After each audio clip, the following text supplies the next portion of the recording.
नमस्कार प्यारे छात्र छात्राओं। आज के इस अंक में हम बात करेंगे बोर्ड परीक्षा प्रतिदर्श प्रश्न पत्र 2026 की, यानी कि सैंपल पेपर बोर्ड एग्जामिनेशन 2026 का। और इसमें देखेंगे हम कक्षा 12वीं के ड्राइंग एंड पेंटिंग सैद्धांतिक प्रश्न पत्र को कि किस प्रकार के प्रश्न इस वर्ष पूछे जा सकते हैं।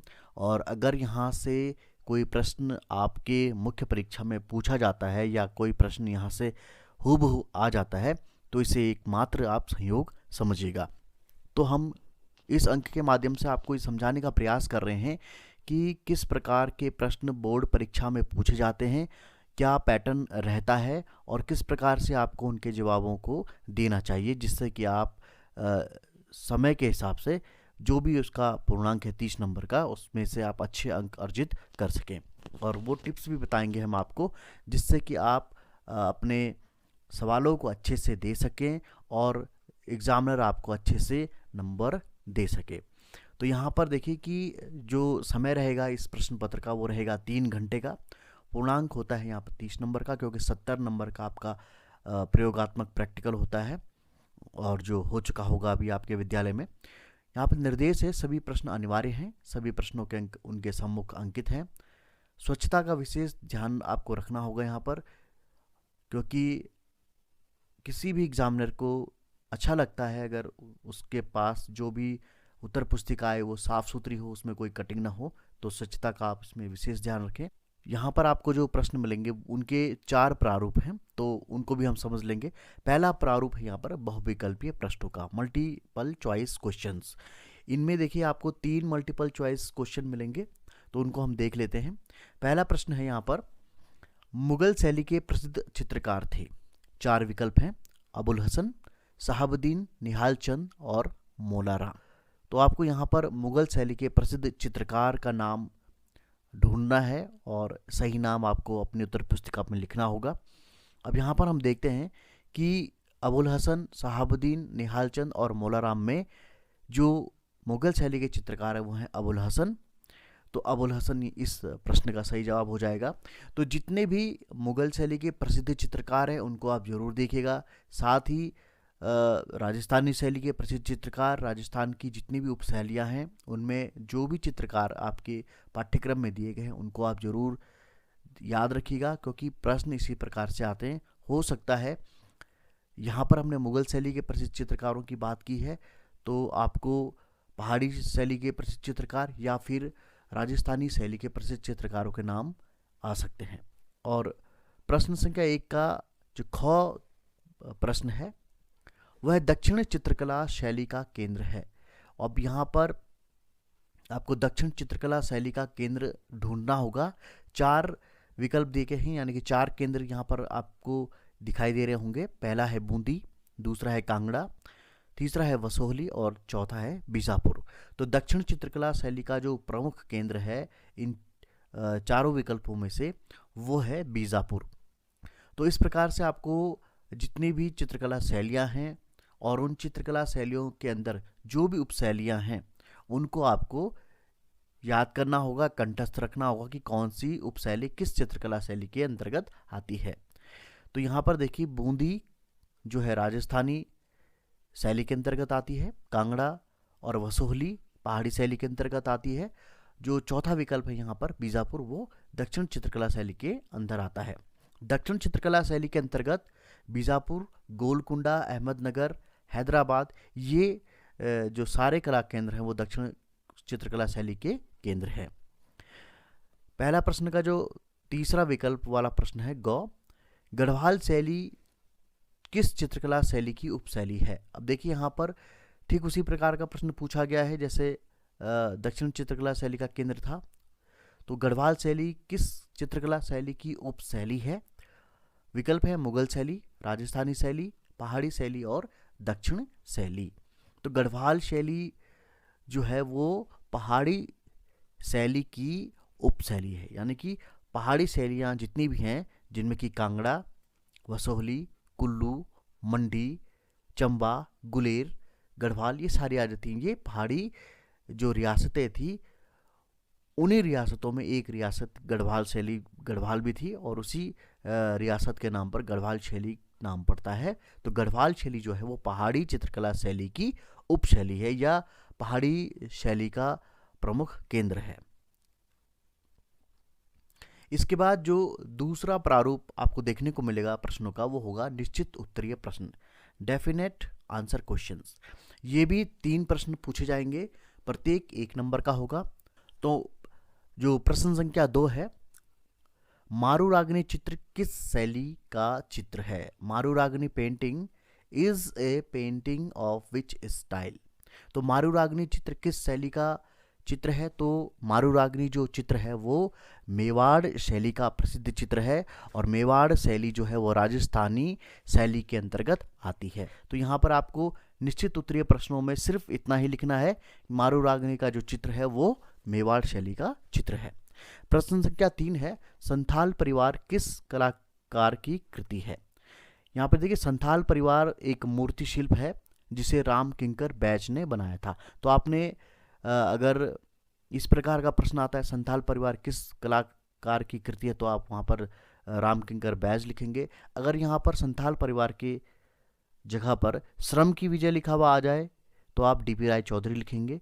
तो इस प्रकार से आप जितने भी मूर्ति शिल्प हैं या जितनी भी आपकी पेंटिंग्स हैं या फिर जितने भी ग्राफिक प्रिंट्स हैं, छापा चित्र हैं, उन सब के जो भी कलाकार हैं उनके नाम आप याद रखिएगा क्योंकि वो 1 नंबर में पूछे जा सकते हैं। प्रश्न संख्या 4 है, किशनगढ़ शैली का प्रसिद्ध चित्र बनी ठनी किस कलाकार ने चित्रित किया? अब देखिए यहाँ पर किशनगढ़ शैली का जो प्रसिद्ध चित्र बनी ठनी है उससे हमेशा प्रश्न पूछे जाते हैं, चाहे वो विकल्पीय प्रश्न हो, चाहे वो निश्चित उत्तरी हो, लघु उत्तरी हो।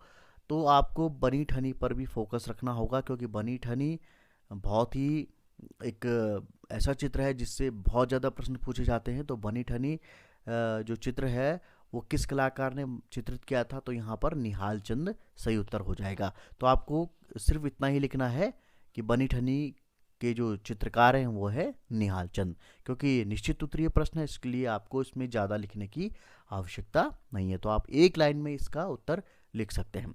इसके बाद अगर आप तीसरा प्रारूप देखें वह है लघु उत्तरीय प्रश्नों का, यानी कि शॉर्ट आंसर आपको यहाँ पर लिखने होंगे।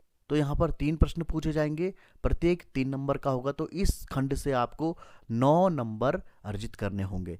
अब यहाँ पर देख लेते हैं जो प्रश्न संख्या 5 है, पहाड़ी शैली की किन्हीं 2 उपशैलियों का संक्षिप्त परिचय दीजिए। अब देखिए यहाँ पर पहाड़ी शैली के बारे में पूछा गया है कि पहाड़ी शैली की 2 उपशैलियों का आपको यहाँ पर संक्षिप्त परिचय देना होगा।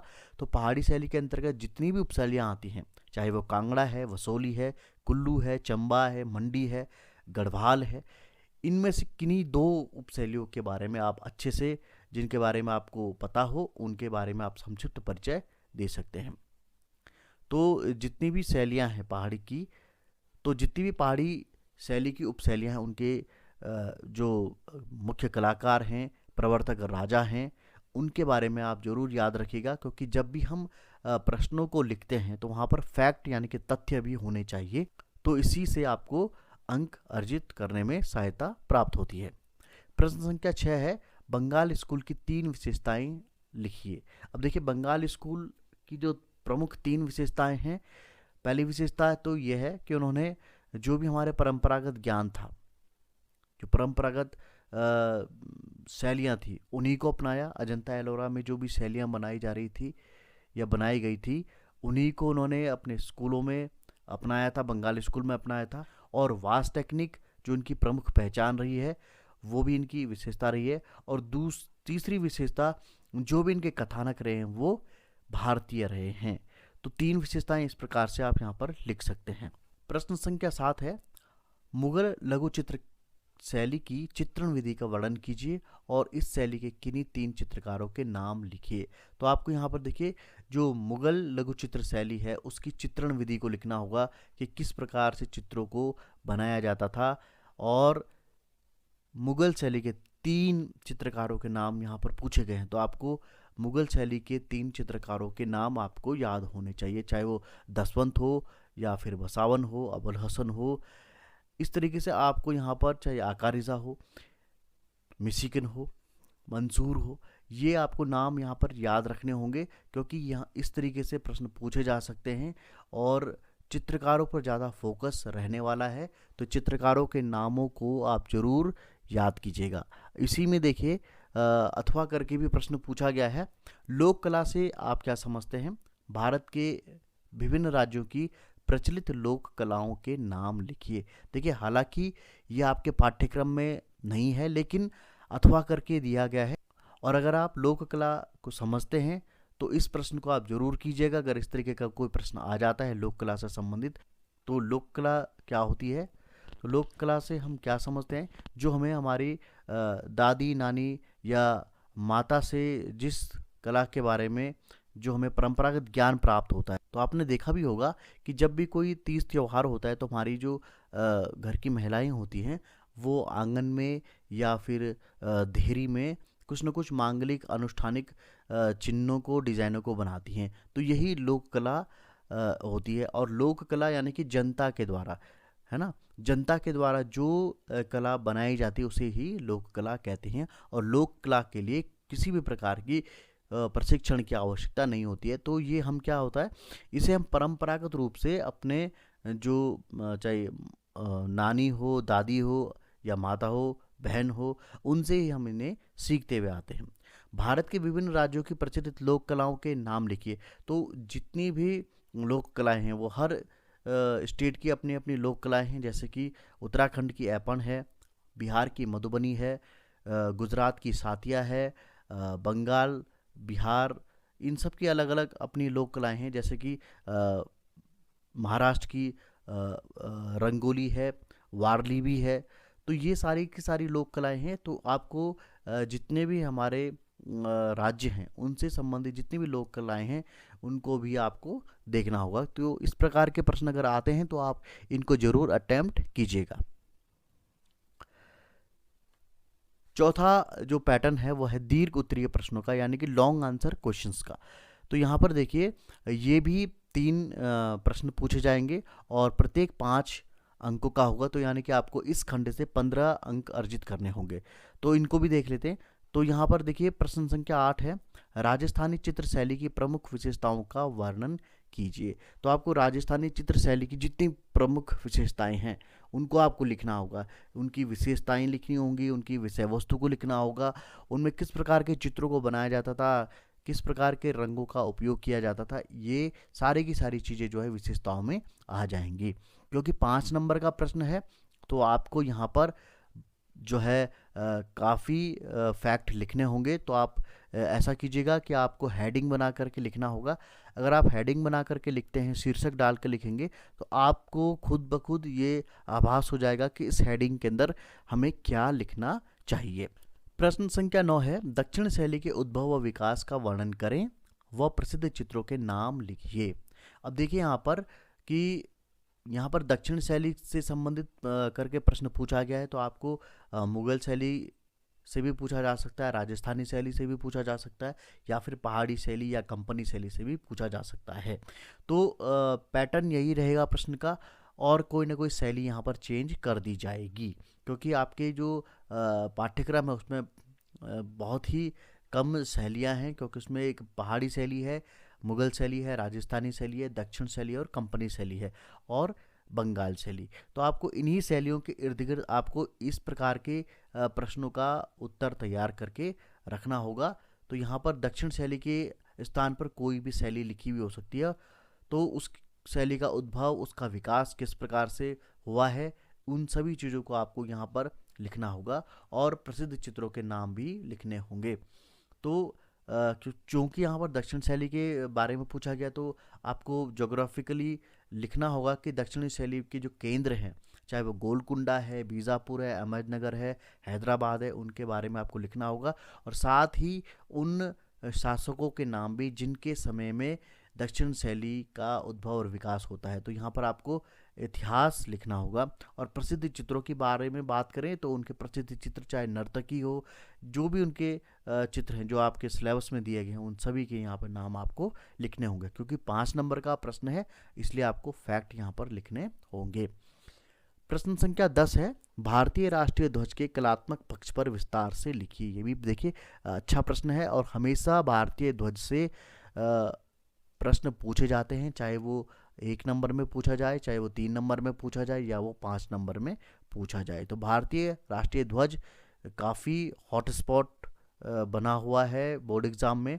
बहुत सारे प्रश्न यहाँ से बनते हैं और हमेशा पूछे जाते हैं। तो राष्ट्रीय ध्वज के कलात्मक पक्ष पर जब आप विस्तार से लिखेंगे तो आपको पूरा पूरा लिखना होगा कि ध्वज का अनुपात कितना होता है, ध्वज के जो रंग हैं वो कौन कौन से हैं, उन रंगों का महत्व क्या है, और साथ ही भारतीय राष्ट्रीय ध्वज के जो डिज़ाइन को बनाने वाले जो व्यक्ति हैं पिंगली वेंकैया, उनका नाम भी आपको लिखना होगा। साथ ही अगर आप 1930 या उससे पहले के जो भी भारतीय ध्वज हैं उनके बारे में भी अगर आप थोड़ा सा और लिख देते हैं तो आपको 5 नंबर जो है आसानी से यहाँ पर अर्जित हो जाएंगे। इसके अलावा अथवा में अगर हम देखें तो राष्ट्रीय स्वतंत्रता आंदोलन में भारतीय कलाकारों का क्या योगदान रहा, इस पर लेख लिखें। तो ये प्रश्न भी काफ़ी इंपॉर्टेंट है और कई बार पूछा गया है। हो सकता है इस बार आपको ये प्रश्न फिर से रिपीट होके पूछा जाए।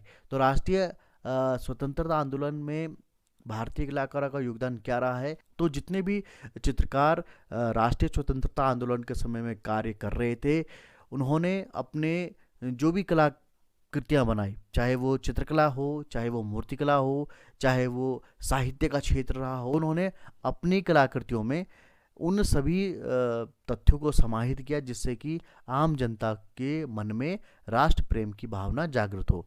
एग्जाम्पल के लिए अगर मैं बोलूँ तो रविंद्रनाथ टैगोर ने उस समय जनगण मन लिखा। रविंद्रनाथ टैगोर जो हैं चित्रकारी भी किया करते थे। अगर हम बात करें नंदलाल बोस की तो उन्होंने जितने भी चित्र बनाए उस समय वो सारे के सारे चित्र राष्ट्रीय आंदोलन को प्रेरित करने वाले थे। हम बात करें रविंद्रनाथ टैगोर के भारत माता चित्र को तो वो चित्र भी काफ़ी महत्वपूर्ण रहा है स्वतंत्रता आंदोलन में। तो कुल मिलाकर के राष्ट्रीय स्वतंत्रता आंदोलन के समय में जितने भी चित्रकार थे या मूर्तिकार थे या साहित्यकार थे उन्होंने अपनी रचनाओं में उन सभी तथ्यों का, उन सभी तत्वों का समावेश किया जिससे आम जनमानस में राष्ट्रीय चेतना का विकास हो या राष्ट्रीय चेतना जागृत हो। तो आप इस प्रकार से जब भी प्रश्नों को समझते हुए उनके उत्तर लिखेंगे तो आपको पूरे के पूरे अंक यहाँ पर प्राप्त हो जाएंगे। साथ ही अगर आपको मैं एक टिप्स दूं तो जब भी आप इस प्रकार के प्रश्नों को करें, क्योंकि 3 घंटे का जो समय होता है वो काफ़ी लंबा होता है और 30 नंबर का ये प्रश्न पत्र है तो 3 घंटे काफ़ी ज़्यादा हैं। तो आपको क्या करना होगा कि जैसे यहाँ पर मैं एग्जांपल दूँ, प्रश्न संख्या 10 वाला, भारतीय राष्ट्रीय ध्वज के कलात्मक पक्ष पर विस्तार से लिखे। तो आपने जो भी डिस्क्रिप्शन इस आंसर में लिखा उसके बाद आप एक छोटा सा राष्ट्रीय ध्वज बना देंगे तो आपको उसमें भी नंबर मिलेंगे। या फिर राजस्थानी चित्र शैली की प्रमुख विशेषताओं की अगर बात कर रहे हैं तो अगर आप वहाँ पे कोई मिनिएचर बना लेते हैं छोटा सा, उसमें भी आपको नंबर मिल जाते हैं।